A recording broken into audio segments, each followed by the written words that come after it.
Assalamu alaikum, j'espère que vous allez bien et que vous avez passé du bon temps depuis la dernière séance. Donc dans la séance d'aujourd'hui, bien sûr qu'on va continuer sur ce que nous avons l'habitude de développer. Nous nous sommes arrêtés la dernière séance au niveau de l'efficience des marchés financiers. Eh bien, cette efficience des marchés financiers peut revêtir l'une des trois formes. Une forme faible, une forme semi-forte et une forme forte. Dans le tableau que vous voyez en face de vous, vous voyez la description de chacune des formes de l'efficience. Donc,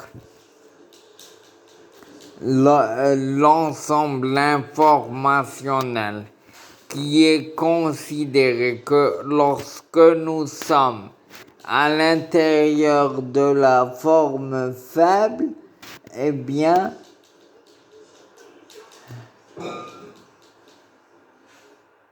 les informations passées de l'entreprise sont incorporées dans les cours de son actif financier. Là, on va qualifier la forme de l'efficience d'une forme faible. Dans un marché financier efficient au sens faible, les informations passées ne peuvent pas être utilisées pour battre le marché.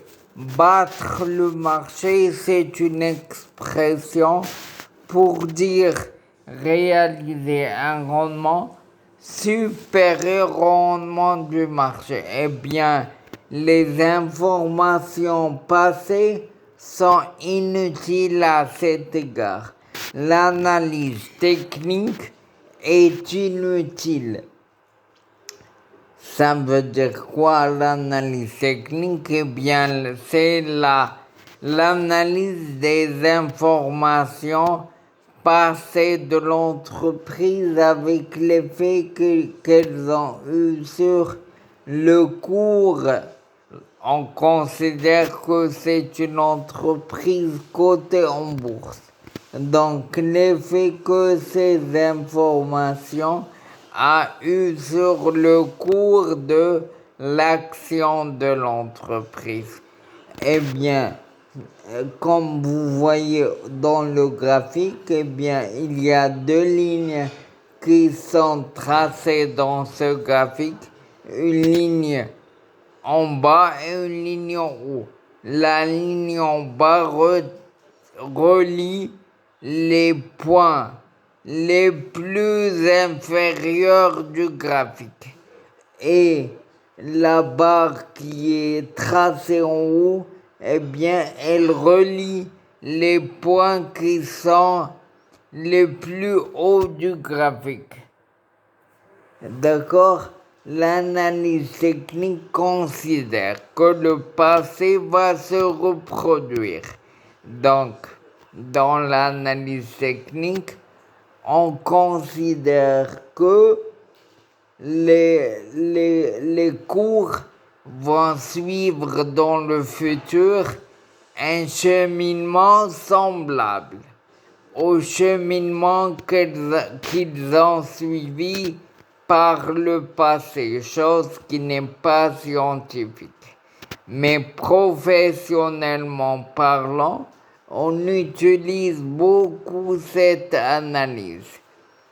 Moi qui étais trader à une certaine période de temps, j'utilisais l'analyse technique.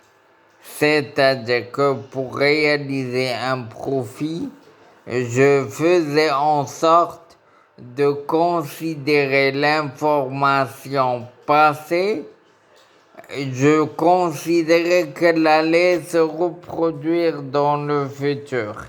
Donc, je faisais l'analyse technique. L'analyse technique est professionnelle, oui, mais elle n'est pas scientifique. C'est-à-dire que le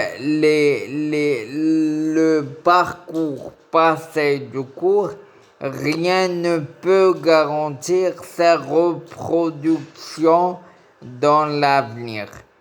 C'est le principe fondamental de l'analyse technique, c'est-à-dire qu'elle considère que le passé va se reproduire.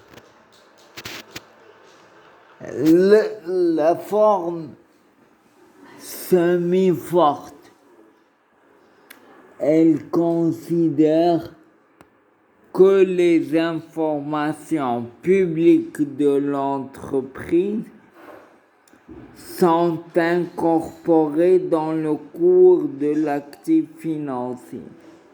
Donc l'information publique inclut les bilans, les comptes d'exploitation, le PER, Price Earning Ratio,